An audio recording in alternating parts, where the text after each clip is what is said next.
விந்தை கேரேஸ்தே சுராஜா உந்தன் சிலுவையின் மேன்மை, உந்தன் சிலுவையின் மேன்மை.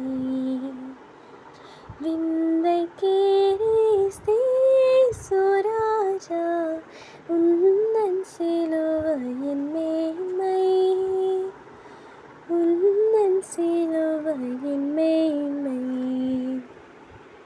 சுந்தரம் மிகும் இந்த பூவில், சுந்தரம் மிகும் இந்த பூவில் எந்த மேன்மைகள் எனக்கு இருப்பினும், எந்த மேன்மைகள் எனக்கு இருப்பினும் விந்தை கேரேஸ்தே சுராஜா உந்தன் சிலுவையின் மேன்மை,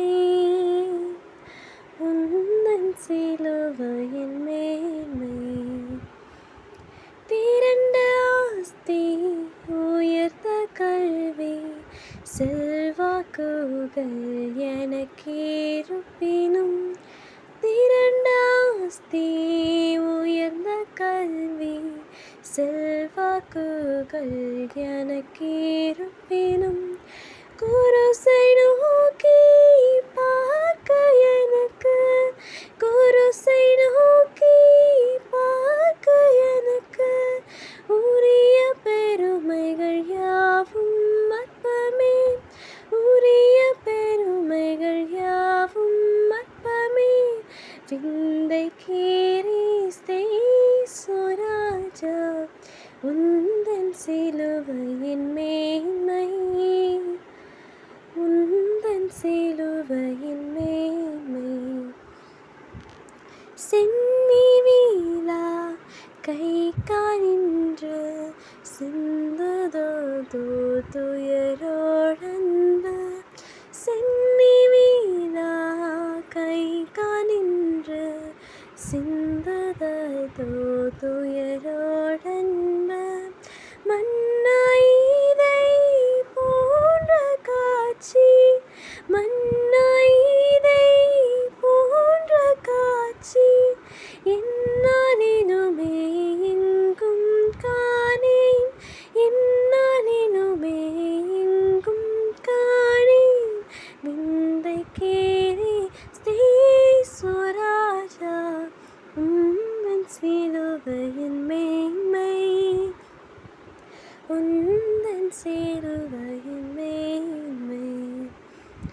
இந்த விந்தை அன்பு கீடாய் என்ன காணிக்கை ஏந்திடுவேன், இந்த விந்தை அன்பு கீடாய் என்ன காணிக்கை ஏந்திடுவேன்.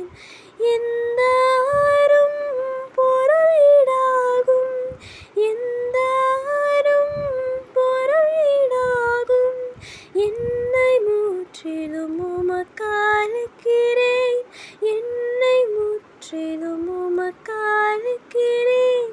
விந்தை கேரேஸ்தே சுராஜா உந்தன் சிலுவையின் மேன்மை, உந்தன் சிலுவையின் மேன்மை. இயேசு கிறிஸ்து நாமத்தில் இந்த முக்கியமான இந்த நாளின் காலை வேளையில் உங்களை வாழ்த்தி வரவேற்கிறேன். இந்த நாள் என்ன நாள் அப்படின்னா புனித வெள்ளி. புனித வெள்ளி என்று சொல்லப்படுகிற இந்த நாள் ஒரு புனிதமான நாள். ஏன் அப்படின்னா இந்த மனுக்குலத்துக்கு அனைத்துக்கும் ஒரே இரட்சகராக இயேசு கிறிஸ்து தம்மையே ஒப்பு கொடுத்த நாள் தான் அந்த நாள். பொதுவாக அவர் அன்னைக்கு என்ன செய்யப்பட்டார், கொல்லப்பட்டார். ஆனால் பாருங்கள், ஒரு மனிதனை கொல்லப்பட்ட நாளை நம்ம புனிதமான நாள்னு சொல்லுவோமா? ஆனால் இங்கே அந்த நாளை புனிதமாக சிலுவையில் அநியாயமாக அறையப்பட்ட அந்த நாள் நமக்கு புனித நாளாக இருக்குது. காரணம் என்ன அப்படின்னா, உலகம் அனைத்துக்கும் இதுவரைக்கும் பிறந்த, இனிமேல் பிறக்க போகிற, இப்போ பிறந்திருக்கிற ஒவ்வொருவருக்கும் அந்த ரட்சிப்பை கொடுக்கறதுக்காக அவர் வந்ததுனால அது வெள்ளிக்கிழமை புனித வெள்ளியாக நம்ம ஆசரிக்கிறோம். இதை பெரிய வெள்ளி அப்படின்னு சொல்லுவாங்க. இவங்க அன்னைக்கு பார்த்தீங்கன்னா கட்டளை வியாழன் நைட்டில் ஆரம்பிக்கிற அந்த காட்டி கொடுத்த பிறகு ஆரம்பிக்கிற அந்த பாடுகள் அவருக்கு புனித வெள்ளி என்று மத்தியானம் வரைக்கும் அவரை என்ன செய்வாங்கன்னா உபத்திரப்படுத்துவாங்க, வாரினால் அடிப்பாங்க, உள்முடி சுட்டுவாங்க, இவன் யூதருக்கு ராஜா அப்படின்ட்டு காரி துப்புவாங்க. நீ யாருன்னு சொல்லு, கண்ணை கட்டி அடித்து யாருன்னு சொல்லு அப்படிம்பாங்க. 40 அடிக்கு ஒரு அடி குறைய ஒவ்வொருத்தர் அடிப்பாங்க. ஏன்னா 40 அடி அடித்தாச்சுன்னா அதோட நிப்பாட்டினா அடிக்கக்கூடாது. அது வந்து யூதர்களுடைய சட்டம். அதனால் ஒவ்வொரு போர்ச்சேகரும் வந்து 39 அடி அடிப்பாங்க. அந்த வாரில் வந்து அப்படியே முள் அப்படியே கிழிச்சிட்டு வர மாதிரி முள் பதிக்கப்பட்டிருக்கும். அதை வச்சு அடிக்கும்போது முதுகில் உள்ள சதையவே பிச்சுட்டு வந்து அந்த ரத்தம் அப்படி பீறிட்டு வரும்.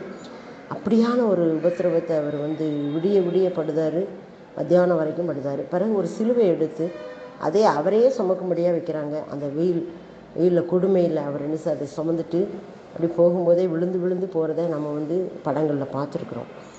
படங்களை பார்க்கும்போதே நமக்கு அவ்வளோ ஒரு வேதனையாக இருந்ததுன்னா, உண்மையாக எவ்வளோ ஒரு அதை அவருடைய தாயாகிய மரியாளும் அவங்க சகோதரிகளும் அதை பார்க்கும்போது, சீசருக்கும் பார்க்கும்போது வேதனை அடைவாங்க.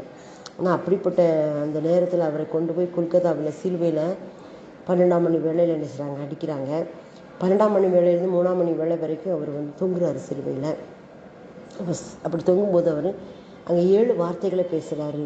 இந்த 7 வார்த்தைகளை பற்றி நான் ஏற்கனவே இந்த 1 மினிட் செய்தியில் கொடுத்துருக்கேன், ஷார்ட்ஸில் வந்து கொடுத்துருக்குறேன். அந்த 7 வார்த்தை என்ன அப்படின்னா, முதலாவது வார்த்தை என்னென்னா, பிதாவே இவர்களுக்கு மன்னியும், தாங்கள் செய்கிறது இன்னதென்று அறியாதிருக்கிறார்களே அப்படின்னு சொல்லிட்டு பிதாவை நோக்கி மன்னிப்புக்காக கெஞ்சுகிறார். யாருடைய மன்னிப்புக்காக? அவருடைய மன்னிப்புக்காக இல்லை. அவரை உபத்திரப்படுத்துகிறவங்க, அவரை வேதனைப்படுத்துகிறவங்க நம்மளுக்காகத்தான் அவர் என்ன செய்யறது, மன்னிப்பு கேட்குறாரு.